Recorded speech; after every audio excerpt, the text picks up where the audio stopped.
Bom dia, é um prazer estar aqui com vocês. Bom dia para o pessoal que está nos seguindo pela internet. Eu tenho interesse em divulgação de conhecimentos médicos desde criança. Eu comecei a fazer isso no rádio nos anos 80, começo dos anos 80, 84, 85. Depois passei a fazer na televisão, em especial pela Rede Globo, no final dos anos 90. No início dos anos 2000, fiz um site cujo objetivo naquela época era colocar uma ordenação eletrônica no material que eu produzia sobre saúde. Eu achei que aquilo de outra forma ia se perder. E aí veio essa associação com o pessoal da Uzumaki, que é uma meninada que está o tempo inteiro marcando compromisso para mim e me desafiando o tempo todo. E nós fizemos então um canal pelo YouTube, o Facebook e ainda essas apresentações todas pela internet. Eu acho que esse é o caminho, porque não consigo enxergar outro. Como é a situação da saúde no Brasil? Vou tentar ser bem simples, bem rápido. Nós temos mais ou menos 50 milhões, hoje 48 milhões, que com a crise 2 milhões de pessoas perderam os convênios médicos. E temos 150 milhões de brasileiros que dependem exclusivamente do SUS. Quem tem plano de saúde pode usar o SUS. O SUS é universal. O SUS foi o maior evento que a minha geração presenciou. Nenhum país com mais de 100 milhões de habitantes ousou oferecer saúde gratuita para todo mundo. Como o Marco colocou, com toda razão, nós temos um processo que está em aperfeiçoamento. Nós estamos aprendendo como é que faz funcionar o SUS. Não é? Mas tanto a saúde pública como a saúde suplementar estão em uma situação muito complicada. Porque, na verdade, o que aconteceu? Nós estamos envelhecendo. Quando eu nasci, a expectativa de vida era de 44 anos no Brasil. Mudou completamente. A faixa etária da população que mais cresce é aquela que está acima dos 60 anos. Nós somos cerca de 20 milhões de brasileiros nessa condição. Seremos 40 milhões no ano 2000. O que aconteceu no Brasil nos últimos 30 anos levou 60 anos para acontecer na Europa. Nós envelhecemos mal. Metade dos brasileiros chega aos 60 anos hipertensos. Nós temos aí, segundo a Sociedade de Endocrinologia, se eu não estou enganado, Luciano, cerca de 14 milhões de diabéticos, número que provavelmente subestima o total.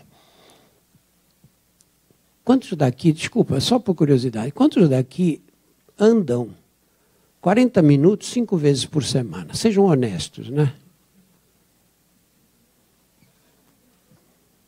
Vergonha que vocês estão passando, né? Desculpa.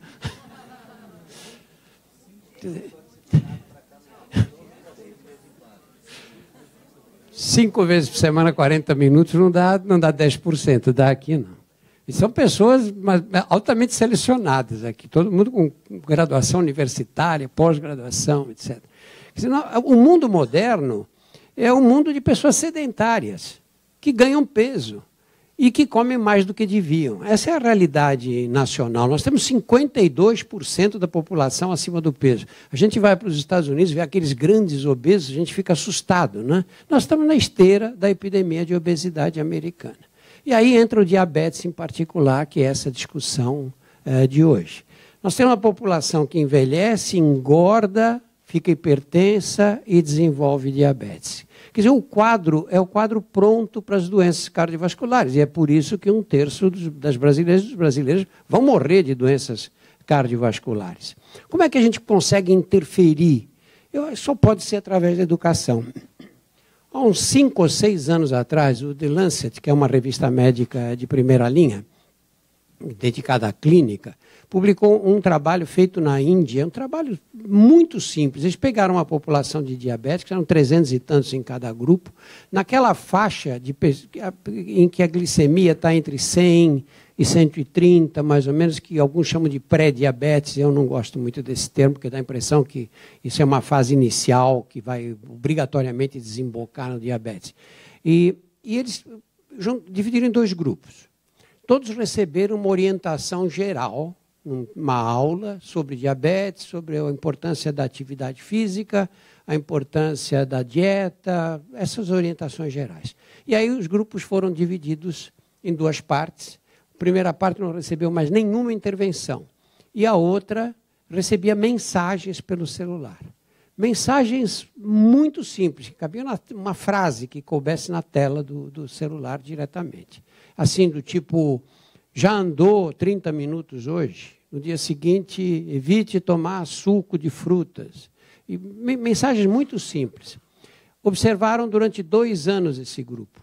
Durante 1 ano, desculpa. No final daquele ano, o grupo que recebia essas mensagens, 30% a menos de diabetes franco do que o outro grupo. Esse tipo de aplicativo que nós estamos vendo aqui, de tecnologia que nós estamos vendo aqui, eu acho que é o que vai ter que acontecer em todas as áreas. Você pega uma população que vai engordando, desenvolve uma doença que é silenciosa durante anos e acaba fazendo esse diagnóstico quando a glicemia está 400, 500, cheio de complicações. Qual é o custo para o sistema de saúde? Nós não vamos suportar.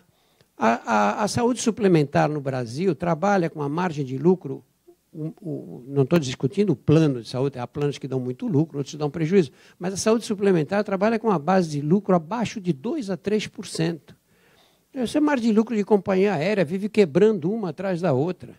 Como o Marco colocou muito bem, a medicina tem um campo diferente das outras atividades econômicas, porque a tecnologia, quando é incorporada, aumenta o custo.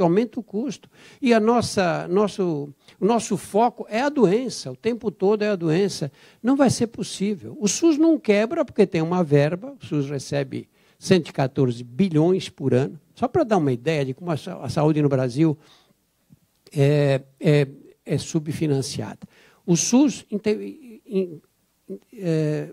investe 114 bilhões por semana, o governo federal, 114 bilhões por ano.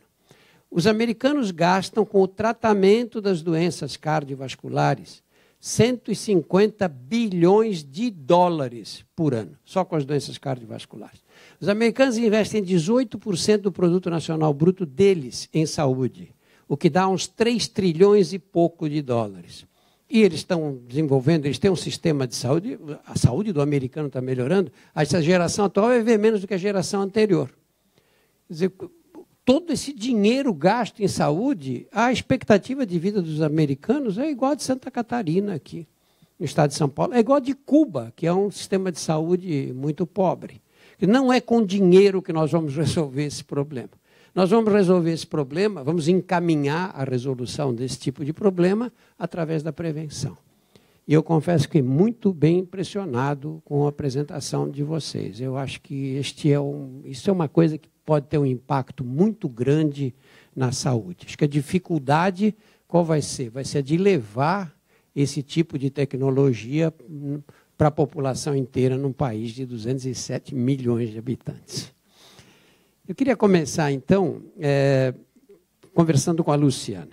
A Luciana é pesquisadora da UFRJ. Desculpa, não quis ofender, da UERJ. Está uma rivalidade horrível. Da UERJ. Luciana, qual é o paciente médio que você recebe, que você encontra na clínica diária? Acho que um dos grandes desafios realmente é que talvez metade da população de diabéticos do Brasil não sabem que são diabéticos, né? Isso são dados recentes. E para cada paciente que sabe que é diabético, desconhece a sua doença. E agora a gente já tem essa condição de pré-diabetes ou intolerante, que para cada diabético nós temos 2 desse. E esses pacientes que não sabem ou que estão num estágio intermediário, eles já têm os riscos das complicações. Então, assim, isso é um grande desafio, é aumentar o acesso ao diagnóstico. Depois do diagnóstico, os desafios são de melhor tratamento. E aí vem a aderência ao tratamento. Não é só realmente dar o melhor medicamento, porque o acesso ao medicamento não garante um bom resultado. Então, eu vejo como a educação aqui fundamental para o indivíduo estar no controle da sua doença. Ele está no dia a dia. O diabetes, a hipertensão, a obesidade são questões que, todos os momentos do dia, o paciente tem uma dificuldade, uma dúvida, se eu prefiro um suco ou um refrigerante com adoçante artificial, se eu posso caminhar um pouco mais, isso vai fazer uma diferença no meu diabetes. Então, são dúvidas do dia a dia. E mesmo com contato de 2, 3 vezes ao ano com um médico, a gente não tem como ofertar toda essa quantidade de informação. Então, eu vejo assim, a educação como uma coisa fundamental para melhorar o controle desses pacientes. Que, se não forem bem controlados no início da doença, doutor Drauzio, nos primeiros 10 anos, é muito difícil mudar a evolução para as complicações. Esses primeiros 10 anos depois do diagnóstico são fundamentais para o controle. O indivíduo, muitas vezes, ele só começa a controlar depois que ele infarta, ou depois que ele tem um dedo amputado, ou ele tem uma hemorragia ocular. Aí ele começa a tratar. Só que ele já tem 15, 20 anos de doença que ele não sentia nada e ele não tratou. Essa complicação ela não vai reverter, ela vai provavelmente ficar estacionada ou piorar. Mas o fato é assim, o fundamental é o diagnóstico precoce, é o controle no início da doença, e com isso a gente só consegue com motivação, com interação do paciente no seu tratamento. Não adianta ter o melhor médico, a melhor equipe, que a gente vai ter acesso a ele 2, 3 vezes ao ano. Luciana, você não acha que o diabetes, talvez pelo fato de ser uma doença tão prevalente, é menosprezado na sociedade, de um modo geral? Você encontra pessoas que dizem, eu tenho um pouco de diabetes. Né? Você encontra um amigo na rua e fala, como é que está sua mãe? Está ótima, ótima. Que jeitinho dela, pressão alta, diabetes descompensado. Você fala, ótima, está péssima. A questão principal é que a glicose alta não dói, não incomoda, né? Na grande parte das vezes ela é completamente assintomática, como a hipertensão arterial. Muitas vezes o doente está caminhando com pressão alta, glicose alta e não está sentindo nada. E ele, de alguma maneira, ele não identifica isso como um risco. Eu acho que isso é uma grande questão de conscientização disso como um risco. Então, isso realmente é um problema, porque não dói e não incomoda. Queria fazer uma pergunta para você agora, Gustavo. Eu confesso que fiquei muito impressionado com essa apresentação de como funciona esse sistema. Do ponto de vista técnico, quais são as dificuldades, que, assim, quando você concebe um sistema como esse, quais são as dificuldades práticas? O primeiro problema, eu acho que é uma questão, a acessibilidade da informação. A primeira coisa que a gente tem que considerar, o primeiro ponto que a gente tem que considerar é que você está trafegando informações muito sensíveis de paciente. Então, segurança é um ponto muito, muito importante. O segundo é que o tratamento ele é específico por paciente. Não adianta a gente pensar que um protocolo ele vai ser genérico, vai ser, claro, você tem padrões, você tem protocolos que você segue, mas você individualiza aquele acompanhamento. Então, a gente tem que pensar numa ferramenta para acompanhar o paciente que seja uma ferramenta que permita ser padronizada para aquele paciente. Então, isso foi uma coisa que eu aprendi conversando com os médicos da clínica, com o pessoal da secretaria, é que tem pacientes que ele começa num nível glicêmico maior, que vai ser mantido e vai evoluir. Então, a faixa normal dele é diferente da faixa normal de outro. Ou tem um outro paciente que a gente precisa acompanhar, o médico precisa acompanhar outros indicadores. Então, aí entra a necessidade de se padronizar o que é que vai acompanhar. Porque a questão do autocuidado e do monitoramento dos vários indicadores, você também não quer estressar o paciente para que ele fique coletando 50, 60 variáveis. Né? Você quer fazer que o paciente preencha só o que é realmente necessário para a saúde dele. Então, essa questão do padronizar e configurar por paciente é o que nós tivemos que desenvolver de forma bastante... Foi um ponto complexo do sistema, mas que a gente conseguiu incorporar. Então, acho que esses 2 pontos, a padronização e a questão de segurança, por se tratar de uma informação sensível de paciente. E ele, ao lado dessas, ele tem algum tipo de alarme? Assim, o peso ultrapassou determinada marca, ou ele tem a pressão arterial subiu. Que tipo de alarme o sistema dá? Você pode definir, o médico pode definir os valores normais para aquele paciente e, no momento em que o valor normal sai, tanto o médico, o sistema do médico, profissional de saúde, pode ser alertado, ele recebe alertas, quanto o próprio paciente, se for configurado, vai receber.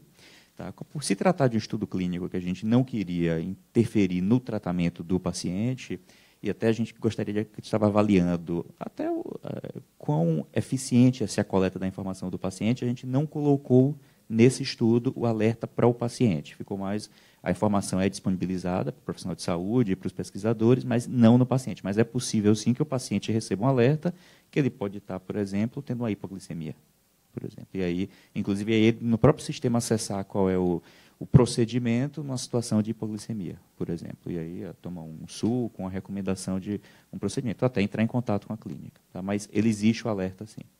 É possibilidade de estender isso para o país inteiro? Qual é o custo de um programa desses? Esse projeto ele foi desenvolvido para ser extremamente acessível. Foi, inclusive, um dos requisitos de que ele pudesse ser facilmente implementado em locais que não tivessem recurso. Né? Hoje em dia, o que você precisa para um sistema desse operar? Você precisa da própria tecnologia móvel, que já tem uma... Hoje, por exemplo, lá no Complexo do Alemão, onde o estudo está sendo realizado, a cobertura da TIM já estava bem, já existia uma boa cobertura, a gente teve muito pouca dificuldade com os pacientes com relação a isso. Já tinha uma cobertura excelente lá para atender, então, o acesso à rede, né? O próprio smartphone, que foi uma coisa que impressionou muita gente, porque já é algo muito difundido também na comunidade, então, você precisa do smartphone. E você precisa, obviamente, de um sistema local onde essa informação vai ser guardada, que com os adventos de tecnologia de nuvem também já está muito mais acessível. Não é aquela coisa, eu preciso montar um data center e armazenar tudo isso. Hoje já existem data centers em nuvem que são bastante acessíveis e seguros, que, como eu disse, segurança é um ponto fundamental, que pode armazenar esse tipo de informação de forma segura. Então, acho que o investimento maior seria, dependendo da localidade, na estrutura de comunicação mesmo, e na disponibilização dos dispositivos para o próprio paciente que vai estar utilizando.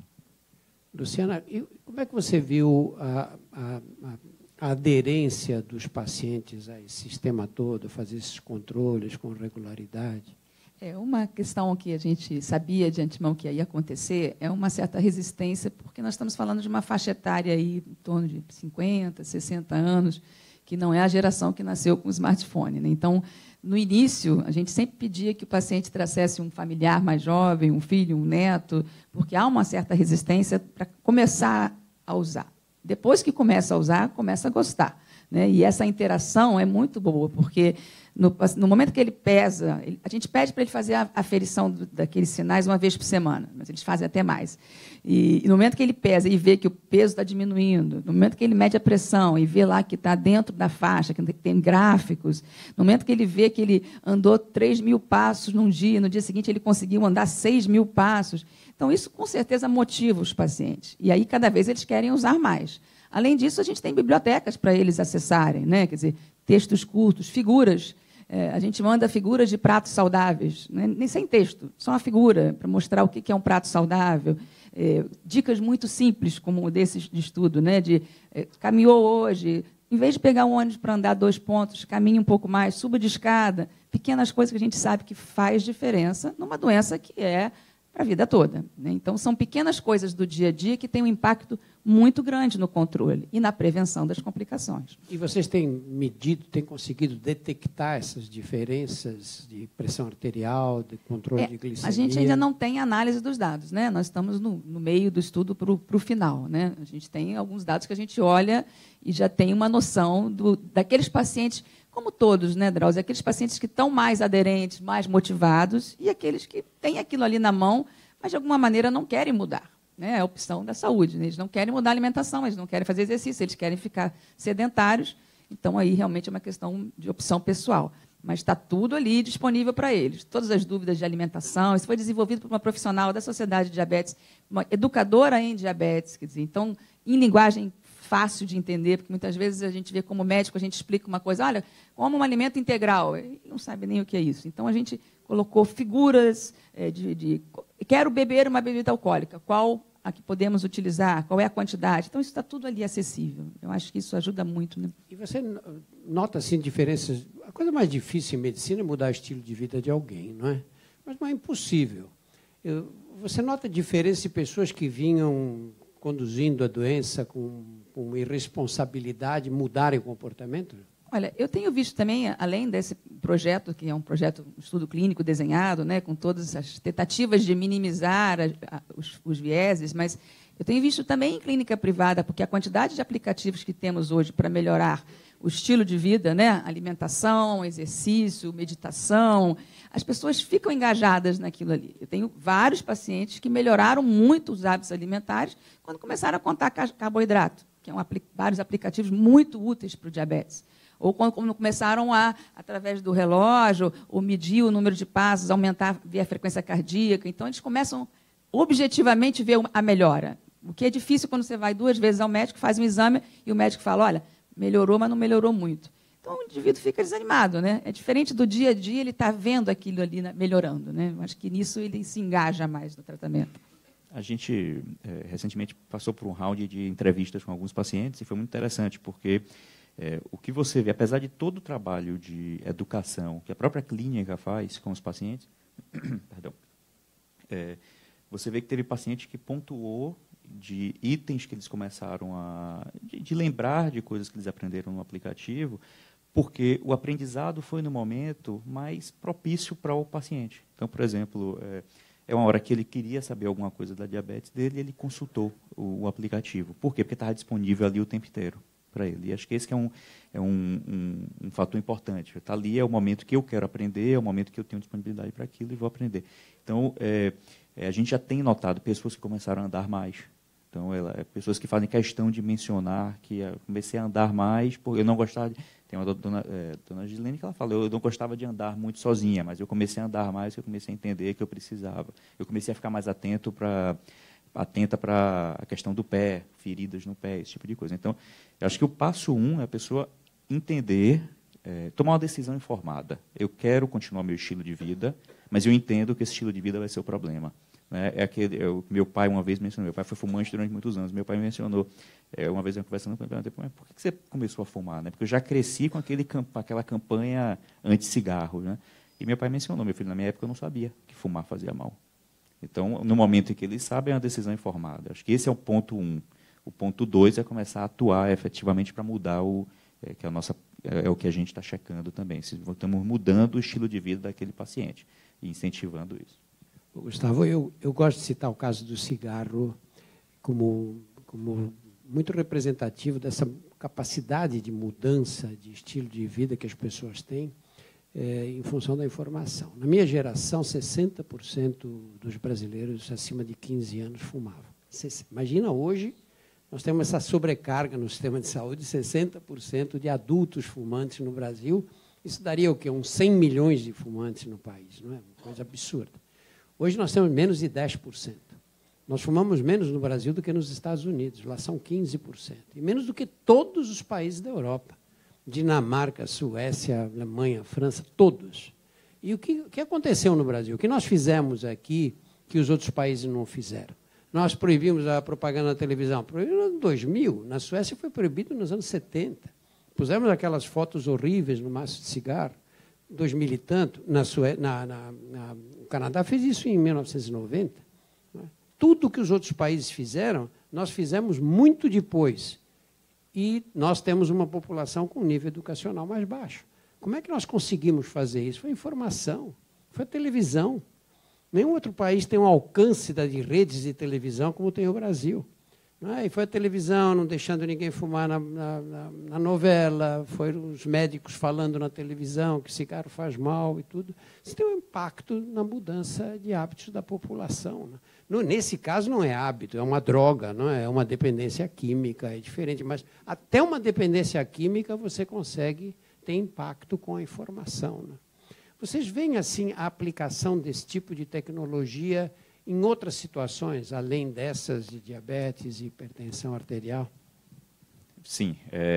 Na verdade, a gente já está conversando com a Secretaria de Saúde para entender quais são as outras áreas que podem utilizar este aplicativo, porque às vezes não é nem só uma questão de eu preciso monitorar o paciente, mas às vezes é uma questão de só me comunicar com o paciente, mandar uma mensagem, às vezes mensagem até simples, de que houve um problema na clínica e as pessoas não vão até a clínica. Você está falando muitas vezes de pessoas que vão para uma consulta, e são pessoas já doentes, enfim, com certa dificuldade de deslocamento, e tem que ir até a clínica. Então, desde um processo de comunicação simples com o paciente, você fazer uma comunicação mais massiva, até o acompanhamento sistemático de outras condições.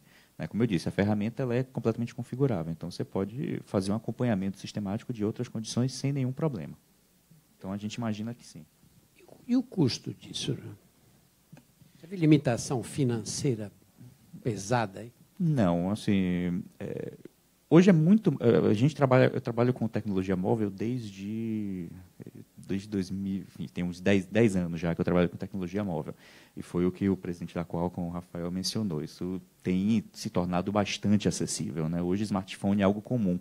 Antigamente, smartphone era produto de luxo, efetivamente, né? Então, e é necessário um smartphone para esse produto específico, né?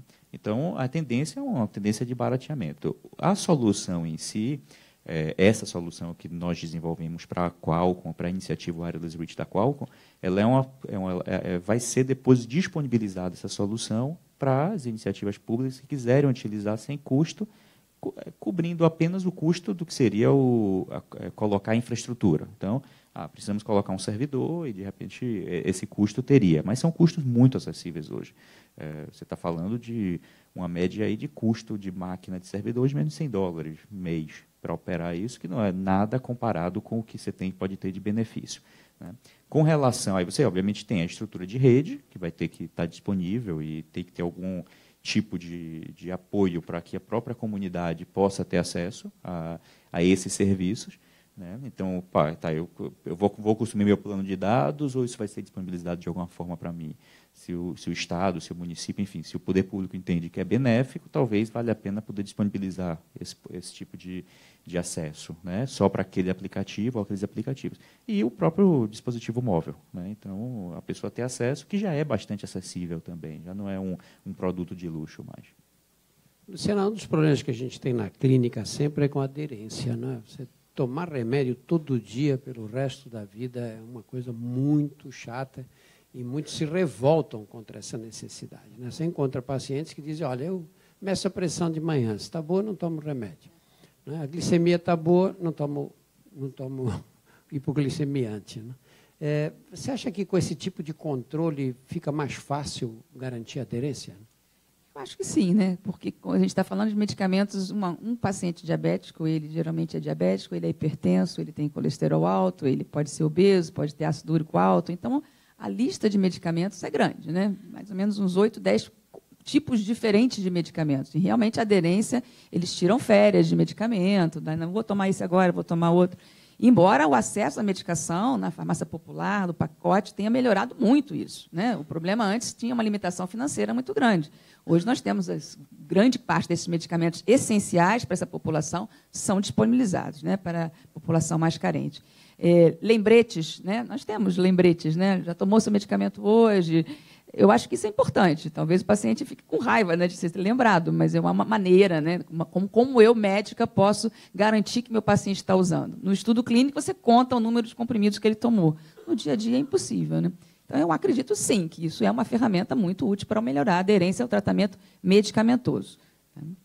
Eu acho que, desculpa, doutor Alzir, eu acho que o ponto aí, principalmente quando se trata de serviço público de saúde, que trabalha com volume de pessoas muito grande, é trabalhar meio que com Pareto, né? Assim, aquela distribuição. Se você pergunta a um volume de 100 pacientes, você pode fazer um trabalho ativo de ligar para cada paciente, que é inviável, ligar e saber se tomou. Não dá para fazer, né? Fica economicamente inviável. Mas você pode, sim, disparar um tipo de mensagem pedindo um retorno, ou até botar para o paciente ser lembrado e confirmar o medicamento, e, de repente, fazer um ativo só com aqueles que não confirmaram. Porque quem confirmou, você trabalha com, digamos que 50%. Então, sua amostragem que você precisa entrar em contato não são mais 100, são 50. Então, dá sim para... Quando você trabalha com volume de pessoas muito grande, o que você quer é estar lembrando aquelas pessoas, estar solicitando a confirmação de que tomou, e a partir do momento que... Aí você pode decidir, não, eu estou 50, vale a pena nós ligarmos, ou não tem condições, não é financeiramente viável, não vamos ligar, mas a gente já sabe que pelo menos a gente lembrou e estimulou esses outros 50. Então, a tecnologia ela pode ser usada, se for usada de forma criativa, você tem sim como tirar proveito. Eu queria chamar duas pessoas aqui para a gente discutir um pouquinho o lado prático dessa experiência toda. Uma delas é a dona Jacira Maria da Silva. Cadê Jacira?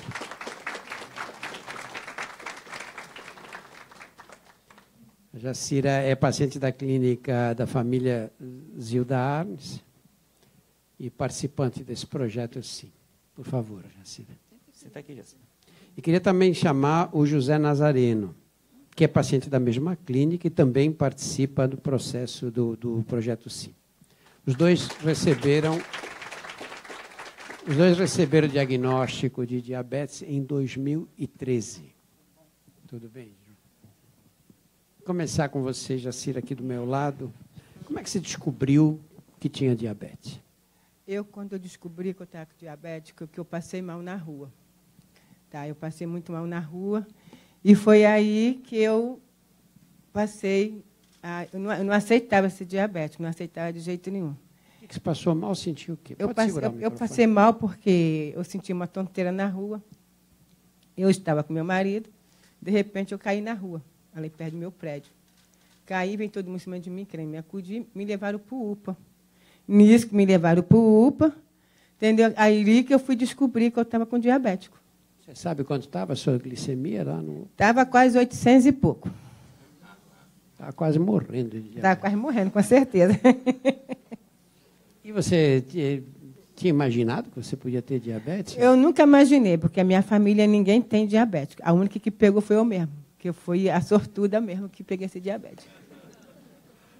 E aí, depois que você descobriu que tinha doença, o que aconteceu? Aí eu descobri, entendeu? Fui para o médico, teve uma reunião lá na Clínica Família, com a Aline, entendeu? E com mais pessoa, entendeu? Que estava lá e as coisas todas. Aí foi aí que comecei a fazer o tratamento ali. E aí me puxava na minha orelha, quando não podia fazer isso, nem aquilo, entendeu? Eu era muito rebelde e teimosa mesmo. Entendeu? Comia tudo que era direito, que eu gostava. Doce também? Doce também, tudo. Chocolate? Chocolate, Coca-Cola, tudo. E aí? Aí foi indo, entendeu? Aí primeiro veio a Aline, que ela foi minha enfermeira, não sei se foi enfermeira mesmo, entendeu? E daí diante eu fui me cuidando do meu diabetes, entendeu? Agora eu não estou tomando mais remédio, estou tomando esse negócio de aplicação no corpo, porque eu odeio fazer isso. Insulina. É. Entendeu? E quando você entrou para o Projeto Sim? Quando foi? Eu entrei, eu não sei nem o dia, porque eu entrei nesse projeto quando a Andréia e a Aline e a Daniela, a minha agente de saúde, falou comigo, entendeu? E o Fabrício, que agora é meu doutor lá, entendeu? Então, foi isso que aconteceu. Eu entrei nesse projeto, aí fui direitinho, eu fazia as coisas direitinho em casa, chegava em casa, verificava a minha pressão, meu espaço, meu peso, entendeu? Fui tudo direitinho, aí foi adiante. Fui gostando desses negócios todinho. E como você compara o seu comportamento antes e depois de entrar no Projeto Sim? No meu projeto, quando entrei, eu era muito... Não vou dizer assim que eu era santa, eu não sou santa. Ninguém é santo. Então, eu fui indo, que aconteceu tudo isso. Eu achei bom nesse projeto que eu me acalmei bastante. Eu era muito nervosa, as coisas todas. Eu era muito coisa. Aí depois eu entrei na minha academia, passei para a academia. Perdeu peso? Perdi peso. Perdi quase 62 quilos. Quanto? 62 quilos. 62 quilos? 62 quilos. Sobrou alguma coisa? Sobrou nada não, sabe? Sobrou nada não. Mas pelo menos estou aqui, sã e salva, com saúde, graças a Deus. Entendeu? E aí, assim em diante, eu vou. Entendeu? Agora, sem rebeldia, sem nada, direitinho, fazendo tudo direito. Tudo com meus conformes. Nem um docinho de vez em quando? Docinho de vez em quando. Um bolinho quando eu faço em casa, para meu marido. É um chocolate, eu tiro só um pedacinho, pronto, e como. Meu marido reclama comigo. Para de comer essas coisas que você não pode, você é diabético. Mas você faz para ele? Eu faço para ele, mas vontade toda de comer. Comer tudo, aquele bolo todo. Entendeu? Mas eu não como porque eu não posso. Entendeu? Eu evito muitas coisas. Mas tem hora que eu dou uma vassalhadinha, vou lá, pego um refrigerante, tomo um refrigerante. Às vezes não. Às vezes eu sou muito coisa. Aí meu marido fala, para de tomar refrigerante. Aí ele vai comprando, tem que fazer o quê? Tem que olhar na geladeira? Não posso. Aí fica aí, ó, a tentação. E esse pedômetro aí, para medir o número de passos, você usa todo dia? Eu uso todo dia, eu usava todo dia. Agora que eu entreguei esse aparelho, que usei 3 meses, tive que entregar. Mas eu sinto falta. Sinto muita falta. Quantos passos você estava dando? Uns 140, uns 60, por aí assim. Por dia? Por dia. Você passava na cama o dia inteiro? Na cama não, caminhando mesmo, caminhando mesmo. 40 passos não pode ser, muito pouco. Mas muito pouco, mas fazia se fazia. Entendeu? E marcava lá as coisas, marcava meus pesos, tudo direitinho. Tudo, minha pressão, tudo direitinho. Entendeu? E foi aí, foi adiante. E você, José, descobriu como, hein? Bem, bom dia para todos. Eu estava com muita dor no braço quando eu trabalhava numa firma, fiquei com muita dor no braço. Então, procurei um monte de médico.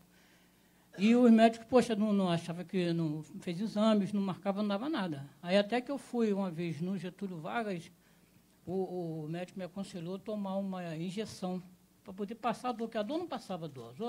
A dor só passava quando eu ficava assim, com a mão assim para cima. Como eu não podia ficar assim o tempo todo na firma, aí o rapaz me indicou uma clínica particular. Faz esse exame lá. Fiz exame, o médico veio e falou, o senhor está diabético. Eu falei assim, poxa, eu nunca, na minha família, realmente não tem. Nenhuma família, o único sou eu. Aí procurei já o médico, comecei já a fazer os tratamentos, aí foi quando eu comecei a perder muito peso. Você lembra quanto estava a sua glicemia quando o médico te chamou? Estava 320, 300, mais ou menos assim. Sentia alguma coisa? Só essa dor no braço que não passava. Não passava essa dor no braço, não passava. Estava urinando muito, ficando com a boca seca? Urinando muito, bebendo muita água. E foi quando eu comecei a ver que a minha calça começou a emagreci muito. Perdi, na época até perdi uma roupa, mas depois recuperei ela de novo. Então, eu comecei a emagrecer, e aí foi quando eu comecei a fazer meus tratamentos lá lá no hospital lá do centro da cidade, mas eu estava como, não um paciente lá, porque eu não tinha o coisa, eu entrava porque era um conhecido e me indicou, portanto, a doutora até me tirou de lá porque eu já não precisava mais usar, porque ela falou que eu não tinha problema de perna, eu estava me cuidando e parei até de tomar insulina, que eu tomava insulina todo dia. E aí passou a tomar remédio por boca? Parei, não tomo mais. Já vai fazer um bocado de ano que eu não tomo insulina. Tem mais ou menos uns 25 anos que eu descobri que era diabético. 25 anos? 25 anos. E quando você entrou para esse projeto, sim? Eu também fui convidado pela Andréia, pela Aline, e a menina também, que é coisa de lá, a Alessandra. Aí eu falei assim, eu vou participar. E eu comecei a fazer. Eu ainda falei assim, é pena que vai ser só 3 meses que nós vamos ficar com esse aparelho. Depois que eu fui acostumando, né? Depois, pena que vamos ter que devolver o aparelho. Eu ainda não devolvi o meu. Aí fiquei fazendo, até que gostei. O aparelho não foi difícil de usar. Né? Usei o primeiro dia, foi coisa. Depois continuei, passei a andar, até eu me controlo. Até a última vez que eu falei para elas, agora estou me controlando o meu peso, que eu peso todo dia. Eu falei assim, poxa, emagreci 100 gramas, mas depois engordei de novo 100 gramas. Aí ela falou assim, pesa uma vez por semana. Mas eu gosto de pesar todo dia, que eu anoto, que eu fico anotando, tanto a pressão quanto o espaço, eu anoto tudo no meu caderno. Porque aí no outro dia eu vejo assim, rapaz, eu andei menos, eu andei mais, eu tenho que andar mais. E às vezes, como está de bom humor, eu sempre estou feliz, ou então, porque eu tiro foto sempre com meus gatos. Aí até elas vê, eu pego os gatos todinho, então só da minha casa até onde eu vou na padaria, são 90 degraus. Então ela perguntou, você está na academia? Na academia eu ainda não estou ainda, porque eu ainda não recebi ainda, tem que ter a autorização do médico, ainda não consegui pegar para me fazer academia. Mas só esses exercícios que eu ando, para mim, já é uma grande coisa. Quantos passos você dá por dia? Tem dado em média assim? 15 mil, 14 mil, é o que eu faço, isso. Você sabe que para a gente... Só da padaria que eu vou para a coisa, dá quase 800 passos. Hoje eu não trouxe, mas só em chegar até aqui, eu dei mais de 10 mil passos. Eu vou contando. Você sabe que o critério para a gente considerar uma pessoa ativa, ela deve dar pelo menos 10 mil passos por dia, né? Uhum. Esse é o critério que os médicos usam para considerar atividade física. Né? Uhum. E me diga uma coisa, tem gente que diz, é chato esse negócio, vou ter que estar controlando tudo, todo dia, minha vida vai ficar muito chata. A sua ficou? Usando o aparelho? É. No começo eu vi umas coisas depois que eu estava tendo dificuldade, né, de fazer. Aí depois eu comecei a acertar, passei, às vezes, eu tenho um neto de 4 anos, aí a minha esposa falou assim, pede para ele para te ensinar. Eu falei assim, é que realmente o danado mexe, até no controle da televisão nova, ele sabe mexer. Aí eu falei assim, não, mas eu vou passar a mexer agora. Aí passei a mexer, e depois já passei a ter, até eu apertei um botão lá, porque eu não gosto de celular mesmo. Quando eu tive 2, minha mulher pegou um e meu filho pegou outro, eu falei, não vou comprar mais. Aí apertei o botão, aí apareceu um monte de garotas de biquíni. Aí a minha mulher viu. Aí minha mulher falou assim, poxa, o que está passando isso? Deixa que isso aí deve fazer parte do tratamento. Não mexe.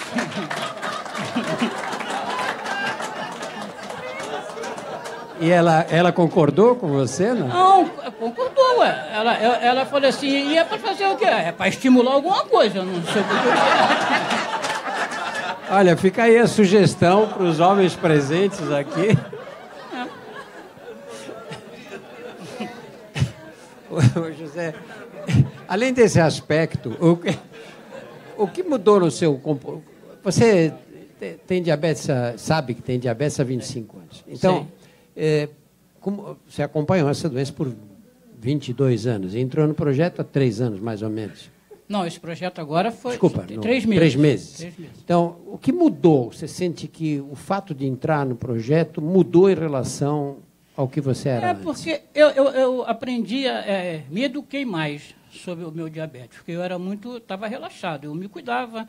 Daqui a pouco, quando eu ia fazer os exames, caramba, cheguei, a última vez que eu cheguei a ser internado, cheguei com 600. Estava muito alta.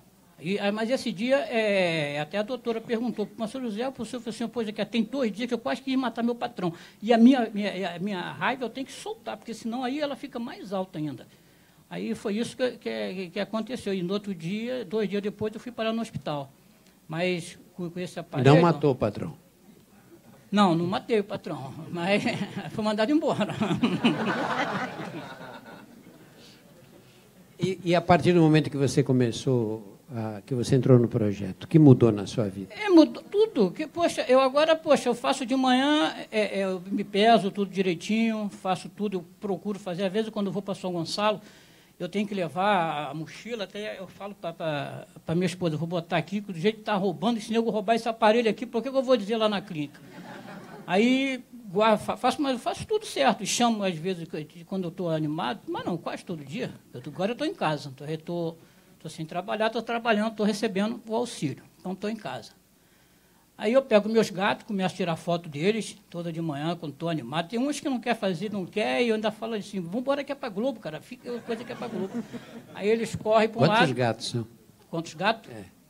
São 9. 9 gatos. 9. Porque foi nascendo lá o filhote. A gente vai crescendo, eu não quis jogar fora, que gato ninguém quer. Aí você vai criando, tem 9. Vai estar quase tudo castrado já. Só os filhotinhos que não. Escuta, e você acha que isso, o fato de estar no projeto, te fez andar mais? Muito. Controlar a alimentação melhor? Inclusive, teve uma vez que eu tirei minha pressão, e estava alta a pressão. Depois eu recebi a mensagem que minha pressão estava alta para me procurar um médico. Aí eu ainda falei para minha esposa aí que a mensagem chegou. Chegou, eu fui alertado que minha pressão estava alta. Eu tirei a pressão, ficava alta, e recebi uma mensagem que minha pressão estava alta. Não, no próprio aparelho. Aí veio só, sua pressão está um pouco alta, procurar a clínica médica, o médico. Recebi. Aí, por isso que eu acho bom, porque a gente tira todo dia, né, a pressão. A gente anda todo dia, eu acho que é muito bom. E eu marco todo dia. Agora, às vezes tem dia que eu não levo o aparelho, quando eu tiro, eu falo assim, caramba, não tem um aparelho. Mas eu já começo a contar. Vou contando os passos. Até que tem gente que me pega na rua para conversar. Aí eu falei assim, você acabou de fazer, eu errei aqui a conta. Então, você não precisa do pedômetro. Você vai... Mas conta. Tem dia que, poxa, eu não boto sempre a mais, mas pelo menos os passos que eu dou quando eu não estou, eu anoto as minhas caminhadas que eu dou. Mas não deixo de anotar nenhum dia. E você, Jacira, acha que você teve o mesmo impacto, assim, o teu comportamento mudou a partir meu comportamento mudou mesmo. Depois que eu fui para a minha academia, eu danço na academia, faço exercício, faço um bocado de coisa. Entendeu? Aí eu fico dançando. O meu professor Damião, ele dá aula excelente. A gente dança, a gente brinca, a gente zoa. Se eu não for para aquela academia, eu acho que eu morro. Ou morro do coração, ou eu morro de um infarte. Só isso. Deixa eu fazer uma pergunta para você, um pouco indiscreta. O José disse que recebeu as fotos dessas moças bonitas e tal. Você recebeu uns rapazes bonitos? Assim, eu não posso receber muita foto de homem bonito, não, porque meu marido é muito ciumento. Tá, ele é muito ciumento. Ele até manda tirar até a foto do celular. Se aparecer um homem no meu celular, tira a foto. Não quero mais essa foto aqui. Aí eu vou lá, finjo que eu apago, mas não apago. Deixa lá, não. Eu não apago. Eu acho que é abuso dele. Tem nada a ver. Acho que a mulher tem que se prendar, as coisas todas, tirar uma foto com o professor, ou com uma coisa, as coisas todas, é tudo lindo. Entendeu? Só não vai sair com ele, né? Mas meu professor é lindo. Meu professor é lindão. Professor Damião. Muito lindo. Damião. Ali, ó. Entendeu? Ele é muito lindo. Então, eu faço muito exercício com ele. Ele brinca com a gente, faz exercício de dança, faz aula das danças da gente, a gente dança. Antigamente tinha uma aula lá do Nilson. Mas ele não quis mais dar mais aula. Parou as danças, mas a gente dançava muito. Dançava, para cantar. Quando eu vou para a minha academia, eu me acabo na academia. Só chego em casa lá para 11h30, meio-dia. Entendeu? Assim, eu gosto de forró, eu gosto de tudo. Porque eu me animo muito mais. Entendeu? Pelo menos, eu me divirto. Naquela academia ali, é tudo para mim, para a minha vida. Essa é a minha vida. Essa é a minha história. Luciana. Entendeu? Luciana, esses dois casos são protótipos, não é, do que costuma acontecer. Você tem visto esse tipo de experiência em toda a população? Não, não tenho visto, não. não é para a doutora Luciana. Não, eu acho que não, né? Na verdade, assim, existem aquelas pessoas que acabam, como ela no início, negando muito a doença, né? Não aceitando a doença. E a boa notícia é que o diabetes é uma doença que não tem cura, mas que você controlando, você vai viver tranquilamente, sem complicações, né? O problema é que as pessoas, às vezes, não querem fazer as mudanças. E vocês demoraram para fazer as mudanças, né? Eu demorei muito. Mas, com certeza, isso vai mudar a saúde de vocês. Já mudou e as complicações provavelmente não vão acontecer. Então, isso é, lógico, que varia de pessoa para pessoa. Eu acho que tem aqueles que encaram a doença e aqueles que negam a doença. O diabetes é muito comum isso. Luciana, vamos aproveitar que nós estamos falando para a internet, para muita gente. Explica quais são as complicações da glicemia mal controlada. Tá. O diabetes ainda é, infelizmente, a causa principal de cegueira adulta, de amputação de membros inferiores, um dos principais fatores de risco para o infarto agudo do miocárdio, para o derrame, junto com a hipertensão, o fumo. E as complicações típicas do diabetes são no olho, nos rins e nos nervos. Embora o coração seja a principal causa de morte do diabetes, ainda sejam as complicações cardíacas. Ou seja, essas complicações elas vão acontecendo ao longo dos anos e as pessoas não percebem o que estão acontecendo. Elas só percebem quando tem uma dor no peito ou quando tem perde uma visão subitamente por uma hemorragia na retina, ou quando machucam uma unha e aquilo não cicatriza e vira uma úlcera e aquilo ali não cicatriza e, infelizmente, às vezes evolui para uma amputação de um dedo, de um pé. Ou seja, essas complicações podem ser evitadas com um bom controle da doença. Eu queria agradecer a presença de todos.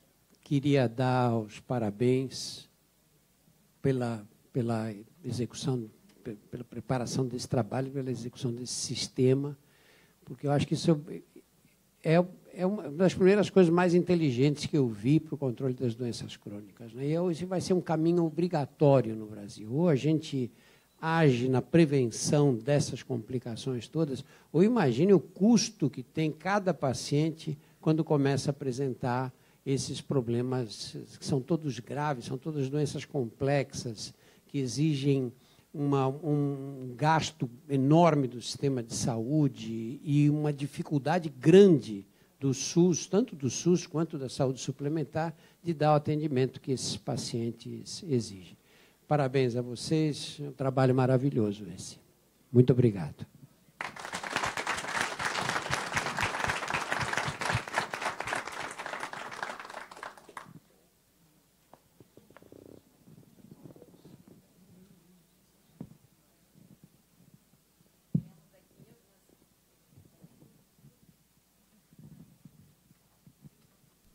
Perguntas aqui do nosso auditório.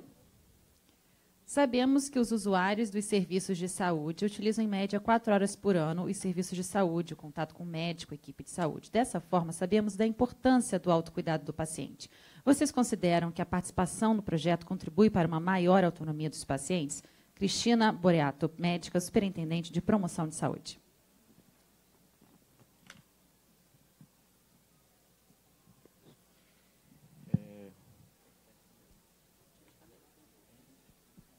Eu não tenho dúvida, né? Eu não tenho dúvida alguma que a educação talvez seja a mais importante, a ferramenta mais importante para o melhor controle dessa doença. Não só diabetes, como hipertensão arterial, todas as doenças crônicas. A educação, a informação, para que o indivíduo se motive, tome conta da sua doença e mude a história natural da doença. A pergunta que chegou pela internet aqui, do Paulo AF. Ele diz que são 16 milhões têm diabetes. O número que eu tenho são de 14.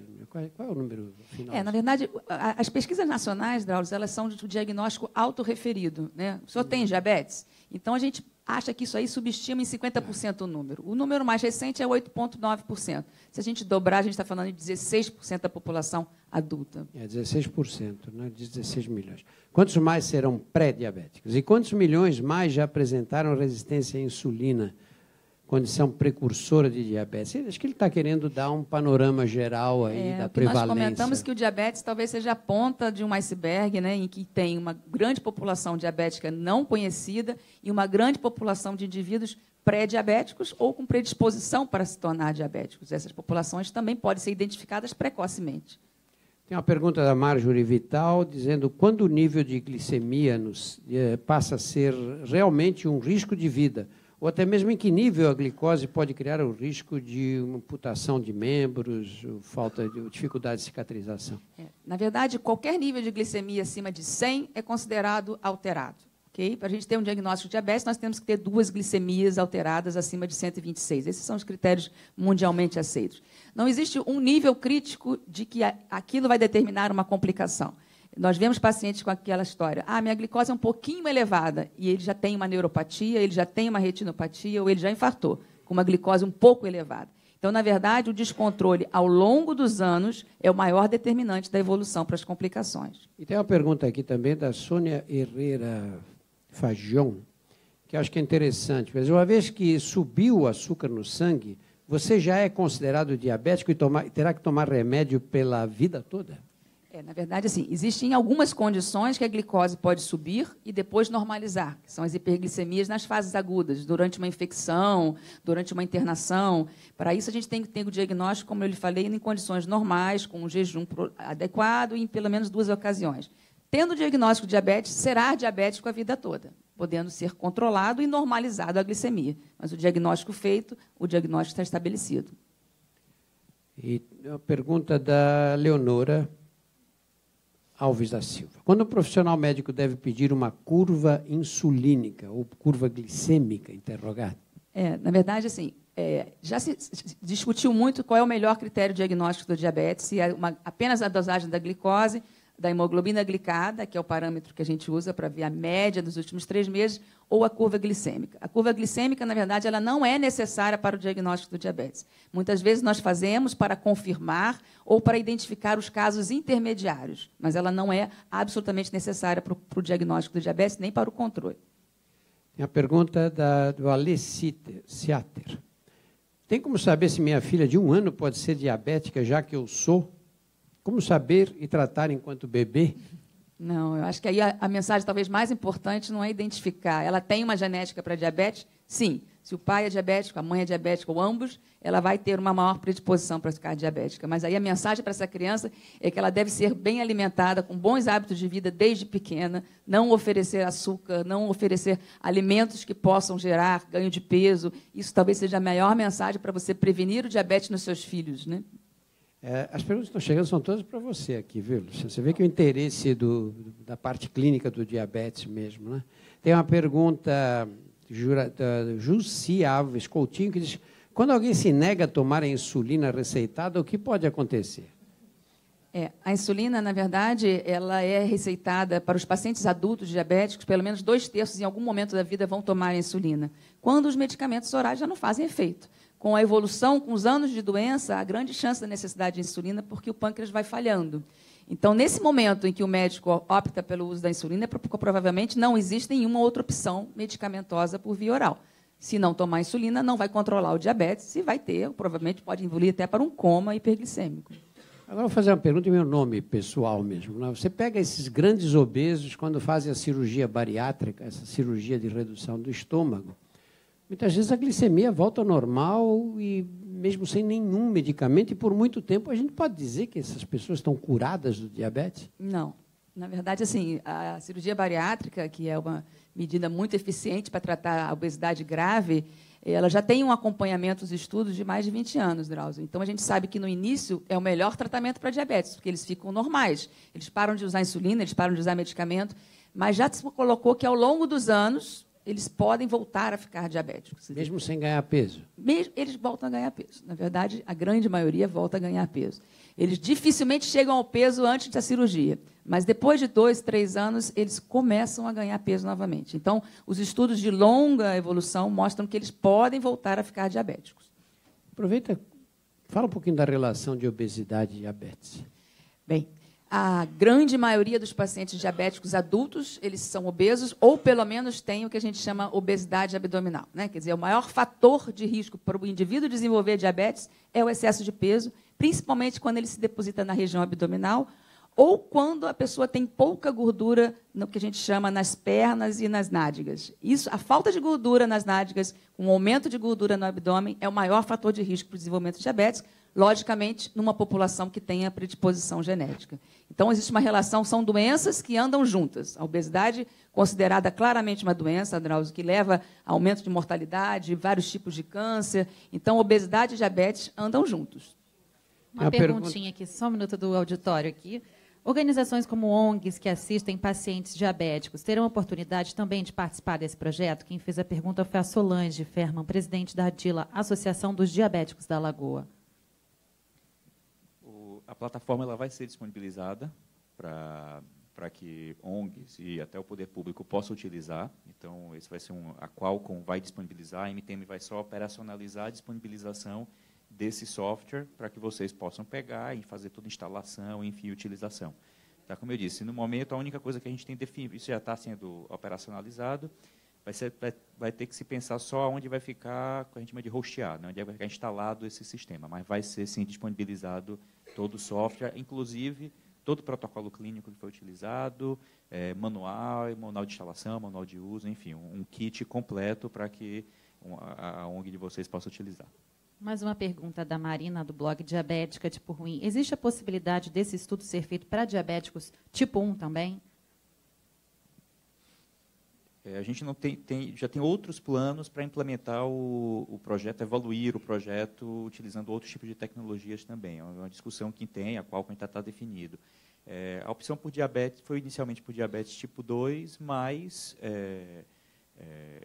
a gente não parou para pensar ainda sobre a implementação para o diabetes tipo 1.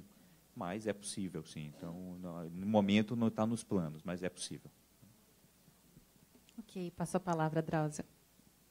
Vou voltar para a Luciana. A Clarissa Peixoto pergunta: algumas pesquisas recentes apontam que o uso de adoçantes engana o cérebro e nos faz mais viciados em doces. Até que ponto isso pode prejudicar o diabetes?